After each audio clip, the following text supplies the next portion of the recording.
یہ قیمت آج پرسوں میں نے جو ہے فون کر کے ایک جو ہے سنار کو پوچھا کہ 52.5 تولہ چاندی کی قیمت کیا ہے. اس نے حساب کر کے بتایا 1,61,000 کچھ بتایا. تو گویا کہ 1.5 لاکھ کے قریب اگر کسی کے پاس پیسہ ہے تو گویا اس کے اوپر زکوٰۃ واجب ہے، وہ اس کو فرض ہے دینی ہے. اگر جو ہے 1.5 لاکھ کے کم ہے تو پھر جو ہے اس کو زکوٰۃ اس کے اوپر فرض نہیں ہے. اب جو ہے اب زکوٰۃ دیں کس کو، زکوٰۃ دیں کس کو؟ 8 مسائل بیان کیے. دینا کس کو ہے؟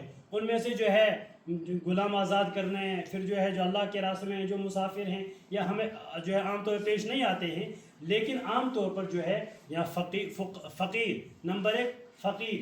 اب فقیر کس کو کہتے ہیں؟ فقیر اس کو کہتے ہیں جس کے پاس تھوڑا بہت کچھ ہے، گزارا ہے، جس کے پاس گزارا ہے، یعنی اس کو اتنا مال نہیں ہے، یعنی اتنا مال نہیں ہے، 1.5 لاکھ کے قریب مال تھوڑا بہت ہے جس کے گزارا کرتا ہے، اس کو فقیر کہتے ہیں.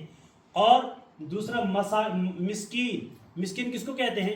اس کو کہتے ہیں جس کا کچھ بھی نہیں ہے، جس کے پاس کچھ بھی، اس کو مسکین کہتے ہیں. کہا ان دونوں. اور پھر ہے فی سبیل اللہ وابن السبیل. اور کہا کہ جو مسافر ہے، راستے میں جا رہا ہے مسافر، اس کو پریشانی، اس کو پیسہ نہیں، اس کے پاس پیسہ ہے اس کے پاس لیکن موجود نہیں ہے، سفر میں اس وقت مجبوری ہے، لا نہیں سکتا کہیں سے، اس کو دے سکتے ہیں کیونکہ اس کو سفر ہے. اسی طرح جو ہے جو اللہ کے راستے میں جو ہے بہت سارے کام، جیسے اللہ کے راستے میں جو ہے بچے مدرسے میں اندر پڑھتے ہیں تو ان کو جو ہے زکوٰۃ دے سکتے ہیں کہ وہ اللہ کے راستے میں ہیں. اس لیے جو ہے زکوٰۃ کو ادا کرنا بہت ضروری ہے.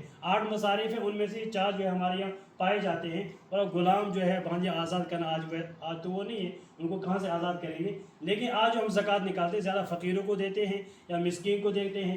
یہاں جو ہے ان کو دینا ہے جس کے پاس 1.5 لاکھ سے پیسہ کم ہو.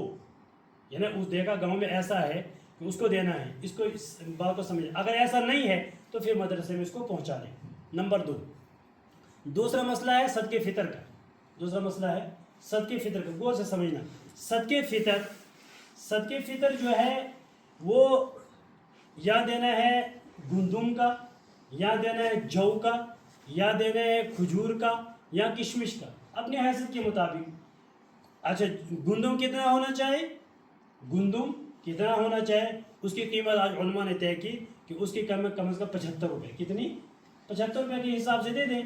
اگر کسی کے پاس جو ہے گندم جو کے برابر دے تو جو ہے 3.5 احتیاطاً 3.5 کلو، 3.5 کلو جو. اب جتنے اس کی قیمت بنتی ہے اس حساب سے دے دیں. اگر جو ہے کھجور دینا چاہتا ہے تو کھجور کتنا دے؟ 3.5 کلو کے حساب سے. کشمش دینا چاہتا ہے تو کشمش 3.5 کلو کے حساب سے. اس کی قیمت 1900 کچھ روپے بنتی ہے اس کی کشمش کی، 1290 روپے 95 روپے کچھ بنتی ہے کھجور کی. اس کی قیمت جو ہے کر کے جو ہے صدقے فطر ادا کر دی. دیکھیں ہمارے یہاں جو مزدور طبقہ ہے عام طور پہ جو ہے گندم کے حساب سے دیتے ہیں تو وہ جو ہے 75 روپے کے حساب سے صدقے فطر اس سال رکھا ہے. اس لیے جو مالدار ہے جو دینا چاہتا ہے کہ میں زیادہ دوں کیونکہ زیادہ دینے سے زیادہ ثواب ہے تو وہ کچھ کشمش کے حساب سے دے، کھجور کے حساب سے دے یا جو کے حساب سے دے دے. اس لیے کہ صدقہ فطر بہت اہم ہے. یہ صدقہ فطر عید نماز کے پہلے ادا کرنا ہے. بعد میں بھی دے سکتا ہے لیکن بعد میں دینا مکروہ ہے، پہلے دینا افضل ہے کیونکہ یہ مال جو ہے غریبوں تک پہنچ جائے. ٹھیک ہے انشاءاللہ اس کی فکر کریں. اللہ پاک مجھے بھی آپ کو بھی کہنے سننے سے عمل کی توفیق عطا فرمائے.